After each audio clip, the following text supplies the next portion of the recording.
This video is brought to you by the Artisan Classic Slim, the handmade yet affordable fountain pen. Click the link in the description to get 10% off your order. Okay guys, this is a video I've been meaning to do for getting on about a year and a half now. I think I bought this pen back in mid to late 2018, so when I discovered this pen a couple of weeks ago, I thought I might as well get around to making a review about it. And to be honest, it's sort of a pen I forgot. And I guess that shows you this isn't the most amazing pen in my collection. And before I show you the pen, I want to talk about pen materials, more specifically the body, because you can go through a lot of materials. There's lots of them out there. There's plastic, and that breaks down into ABS, acrylic, Makrolon, or you can go for stainless steels or brass or aluminium. Now, one of the more exotic materials is ebonite, and an even more exotic material is celluloid acetate. And celluloid acetate is, to pretty much skim over it, a material that you really don't see on many modern pens for several reasons. First of all, it's not the cheapest material to make. It's pretty labor intensive considering the videos I've seen about it online. It's a pretty hands-on process. As well as that, it's pretty damn flammable. It's a very flammable material, which I guess brings into the case safety of the pen and manufacturing of that pen, because when you manufacture pens, there's a lot of heat build-up when you manufacture pens on a lathe, and unfortunately you don't see this material anymore on new pens or any more affordable pens nowadays. There have been a few Visconti pens that have employed ebonite, have employed celluloid, but for the most part you don't see it. It's more vintage pens. A quick thing I want to say, there are a lot of pens nowadays which I've seen online, and they use the term acrylic celluloid, and I just want to say that's not celluloid. It looks pretty bad. No, I hate it when I see those pens because it always gets my hopes up, but no, that stuff is not celluloid. This pen here, however, is celluloid. This is a Wingsung fountain pen. It's the Wingsung 322 fountain pen, and it uses one of my favorite styles of celluloid, because celluloid is probably one of the most beautiful materials a fountain pen can be made of. You can get stacked celluloid, crushed celluloid, celluloid that's just a single color. This here is crushed celluloid, and I think it's just beautiful. I see so many fountain pens out there, a lot of retro Parkers that use this material, and I just think it is amazing. I really wish fountain pen manufacturers could use this material, but unfortunately, because it is scarce, those pens are very expensive. This pen here, however, is not expensive. This is, just put it simply, the cheapest celluloid fountain pen I could find. I think I paid $5 for this pen, and when it turned up, I gotta say, while the rest of the pen is nothing to gush at, the material that is used on the body is just, I think, beautiful. This is probably one of the most beautiful pen bodies in terms of material that I have seen. There's just so much more depth, so much more going on compared to a cast acrylic, such as acrylic celluloid. It really is beautiful. And unfortunately, this pen is rather let down by the rest of the pen, the cap, the overall ergonomics. I'm just not a huge fan of it. So, a little bit of history about this, because you're not going to see too many of these fountain pens on, I bought this on AliExpress for about $5. And the thing is, these fountain pens aren't really manufactured anymore from what I could see.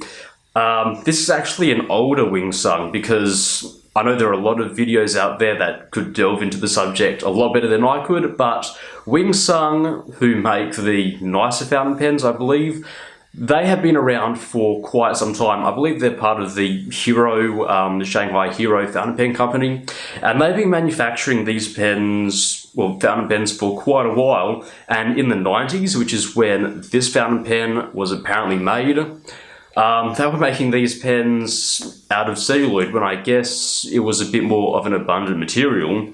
And unfortunately, I've said this many times, but newer Chinese fountain pens are really nice, especially pens that are made post, I guess, 2018. Though a lot of the Chinese fountain pens, especially cheaper fountain pens that were made before 2015, 2017, 2018, really do lack in terms of quality control, build materials, and unfortunately this fountain pen suffers from a lot of those issues. So let's talk about it. First of all, ergonomics, let me quickly gloss over them. This is a very slim fountain pen. It is probably one of the more slim fountain pens that I have, and I like slim fountain pens, don't get me wrong, but there's just nothing amazing about this. There are a lot of sharp edges and sharp corners on this pen, so when you hold it, it's just not very nice. I'm sure you could use it for a long period of time. I certainly haven't used it for long periods of time because of the nib, and I'll get into that later, but honestly, it's alright, it's not terrible, but just a few sharp burrs and nicks, which I have taken down with a little bit of sandpaper, really do spoil this.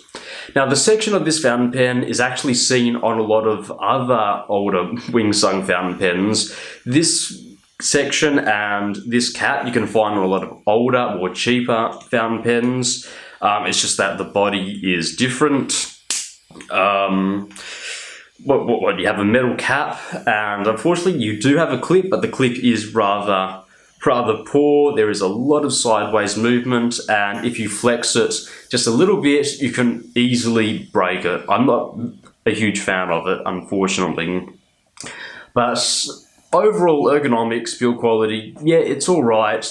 I could use this pen if unfortunately the nib didn't let me down so much. Now, the nib is a style that you don't see too often nowadays. This is a tubular style nib, and I do like them. I've seen them on a few pens. I've seen them on a few Parkers and older Watermans, I believe, and they're very nice to look at. They're a nice departure from your regular fountain pen nib style, and I enjoy seeing it. This one here is gold plated, and this one is also an extra fine nib, I believe, but unfortunately the nib is just not up to par. It just really isn't a good nib, because unfortunately, well, first of all, out of the box, it just wouldn't write. Unfortunately, I did have to shim the nib a little bit, and I guess I got it to work, but unfortunately when I applied just a little bit of writing pressure to it,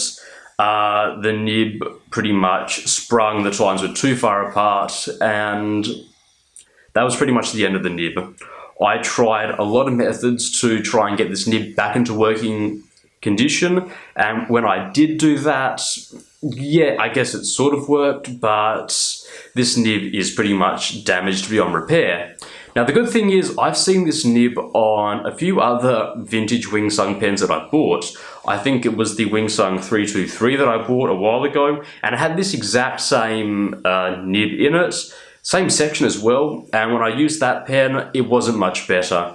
It was scratchy, and it flexed a little bit, and then the nibs just sprung, which pretty much rendered that unusable as well. So unfortunately, while I've seen a little bit of variance online, some people saying the nib is usable, in my experience, it just isn't worth it. And I think that is a huge shame, because for how nice the barrel material is and how, I guess, affordable the barrel is, considering that it is made from acetate, unfortunately the rest of the pen is let down. So what I've done is I've gone ahead and fixed this pen up as best as I can to allow you to see a writing sample to show you how this pen does write. Okay everyone, welcome to the writing sample for the Wingsung 322. I believe this has a fine or extra fine nib. I'm pretty sure I ordered it as an extra fine, though, you know, it's somewhere in between. The ink that I'm using is Robert Oster's, what is this, Australian Sky Blue. Really like this ink, it's very nice indeed. I've used this ink so much. And the paper that I'm using is good old-fashioned Rhodia. Let's get a quick writing sample out of the way.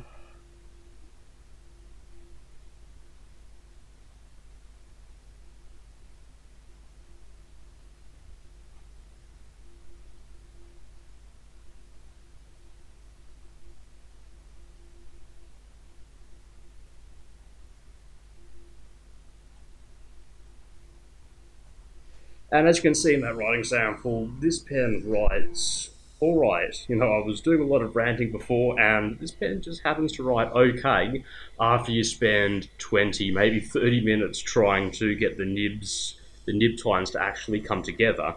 This pen took so much time to try to work that I almost didn't attempt to do a writing sample.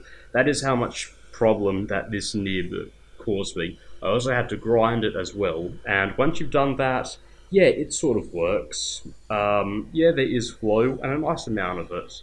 The ebonite feed in this is probably one of the nice things about this pen. Though, here's the part that I'm dreading. Let's show you some line variation, because this is the part where you're going to spring the nib. So that's it with no pressure, and this is it with pressure. And already I can see that the tines of the nibs certainly aren't as close as they used to be. And you can tell these lines here and these lines here, they're a little bit thicker. These ones here are a little bit thicker. And if you push it, yeah, there's no doubt that these lines here are not the same thickness anymore. The tines are a little bit further apart, and it's a lot scratchier than it used to be. And that is the big downfall about this pen, because this pen, look at it, it's so... Yeah, you get what I mean. What a missed opportunity. So, can this pen be used for everyday writing? Yeah, if you apply no pressure, sure, this pen could be used, but I've done a few long runs with it, and only a few where I've applied such little pressure, and yeah, you can do it, but every now and then you will slip up, and it's going to start dry starting on you, and that is a problem. And there you go, that is my review of the Wingsung 323, and I gotta say, for once, I am super, super bummed out about this, because whilst with other fountain pens, when I do get a little bit bummed out when they don't work, I can say, sure, you know what, that's fine. I can go buy another fountain pen that, say, acrylic, looks similar to it with similar ergonomics. But for this, there really isn't much out there that's affordable and uses, celluloid acetate, which is a damn shame, because there was so much potential in this pen. But unfortunately, as I've always said, the most important thing about a pen is its nib. If the nib sucks, I'm not going to use it. And unfortunately, because this uses such a unique style nib, you can't really find a nib to replace it with as easily as, say, swapping out a nib on a regular Jinhao. So unfortunately, I don't know what I'm going to do with this pen, so I'm just going to leave it at that. And I guess thank you very much for watching. Hope you enjoyed it. See you next time.